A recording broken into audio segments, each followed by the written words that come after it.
des Bilderbergers. En juin 83, n'est-ce pas? En juin 83. Et cette rencontre de Montebello était capitale et devait se faire avant la rencontre de Williamsburg parce qu'on décidait de mettre en marche le nouveau système monétaire pour le monde pour 1986. Il fallait donc que les 500 Bilderbergers établissent leur décret avant que les ministres des Finances puissent prendre leurs décisions pour orienter l'économie vers l'intégration du Cashless Society pour 86. Et ça se passait à 2 pas d'ici, à Montebello. Vous savez pourquoi Montebello? Pourquoi? C'est parce que Montebello est le lieu où a été enterré Louis-Joseph Papineau. Louis-Joseph Papineau était un franc-maçon, illuminatiste, et c'est sur la tombe de Louis-Joseph Papineau que se font des initiations, soit à tous les ans, soit à tous les 2 ans. Et vous avez remarqué que depuis quelque temps, les sommets économiques ont lieu à Montebello. Il y en a eu un sommet économique il y a 2 ans, et il y a eu cette année encore la rencontre des Bilderbergers, parce qu'après, il y a l'initiation des grands initiatives, des grands Illuminati, qui remplacent ceux qui sont décédés ou qui ont été limogés dans le cours de leur exercice. Père Jean-Paul, est-ce que les personnes impliquées dans l'organisation de cette rencontre à Montebello et soit des Illuminati qui viennent d'avoir lieu, ou bien l'entente des présidents des États-Unis, président de France, président le premier ministre d'Angleterre, premier ministre du Canada, toutes ces personnes-là, est-ce que ces gens sont au courant? Est-ce qu'ils le savent? Est-ce que c'est conscient, ces rencontres face à cette mainmise mondiale, aux Illuminati? C'est bien clair que c'est connu, su et volontaire. Parce que pour pouvoir avoir accès au haut niveau des Illuminati, il faut d'abord que tu aies accès aux Bilderbergers. Il y a 1600 Bilderbergers dans le monde. Qui sont les Bilderbergers? D'abord, le nom de Bilderberger vient du fait que la première rencontre en 1954 s'est faite à l'hôtel Bilderberg en Hollande. Et que le président permanent des Bilderbergers est le prince Bernard. Bon, le prince Bernard qui contrôle une partie importante de l'économie européenne, et ensuite la reine Juliana, dont les intérêts dans le Dutch Shell Oil Industries et sa propriété personnelle, finalement regroupe sous l'égide du prince Bernard des personnes aussi reconnues, n'est-ce pas, que les Onassis, les Kennedy, pour les Canadiens ici Cyrus Eaton, vous avez d'autre part John Foster Dulles, les Rothschild, le président Giscard d'Estaing qui était d'ailleurs membre éminent de la loge française, et vous avez Margaret Thatcher, évidemment, qui est à la tête des Round Tables.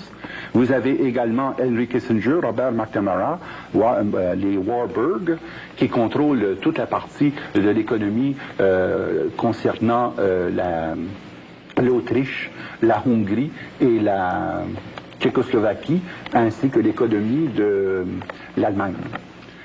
Alors, c'est tout cela qui est interrelié et qui prennent des décisions occultes. Remarquez bien que ces décisions-là ne sont jamais rendues publiques. Mais la seule chose qu'on apprend après un certain temps, c'est qu'il y a une décision prise par le ministère des Finances, par le ministère du Commerce, par le ministère de l'Industrie, par le ministère de la Défense, par le secrétariat d'État. On se dit, mais ça n'a pas de sens. D'où ça vient, cela?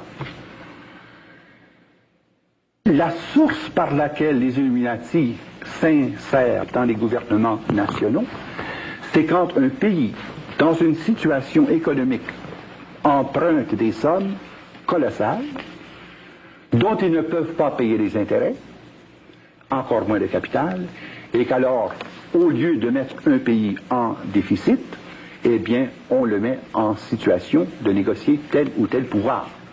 Et une fois que tu as négocié le pouvoir des 5 principaux ministères, tu as le contrôle du pays. Or, le Time Magazine, depuis à peu près 4 mois, ne cesse de nous montrer l'état complètement déficitaire de 37 pays.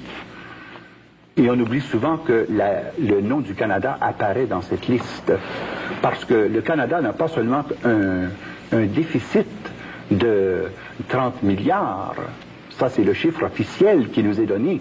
Ça, c'est le déficit d'opération. Mais le déficit réel du Canada est de 496 milliards. Ce que vous dites, Père Jean-Paul, c'est que les banquiers mondiaux, les financiers mondiaux prêtent de l'argent au gouvernement pour des grands projets, des méga-projets, ainsi de suite.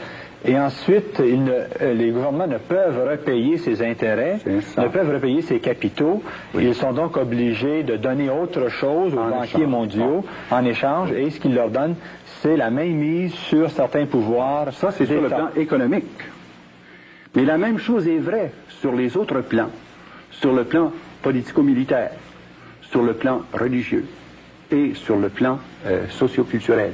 Est-ce dans ce sens-là, Père Jean-Paul, que vous parlez d'une mainmise mondiale? Oui, tout à fait dans ce sens-là. Et d'ailleurs, remarquez bien que ce n'est pas une conclusion à laquelle j'arrive en huluberlu comme le résultat de ma propre construction mentale.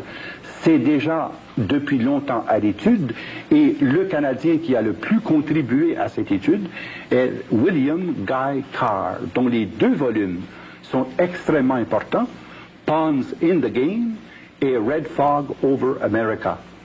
Et l'autre ouvrage d'une importance capitale pour comprendre comment fonctionnent ces diverses alliances, c'est The Rockefeller Secret File, la filière secrète des Rockefeller, par Gary Allen. Mais nous reviendrons là-dessus à une autre émission. Père Jean-Paul, une dernière question, mais très rapidement. Comment sont organisés les Illuminati pour atteindre leur objectif de la mainmise mondiale? Dans un mot, et nous commencerons là dans notre prochaine émission. Dans un mot, c'est par un filet, un réseau de communication qui permet d'avoir une interinfluence dans les différents secteurs et par l'interinfluence, le contrôle absolu de toutes les décisions qui se prennent.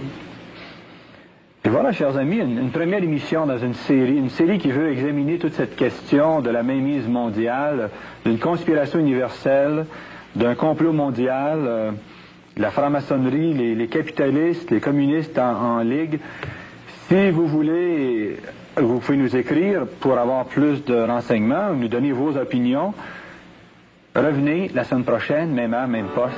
Bienvenue à cette émission spéciale qui veut explorer toute la question de la mainmise mondiale, le rôle des Illuminati, de la franc-maçonnerie, le contrôle mondial.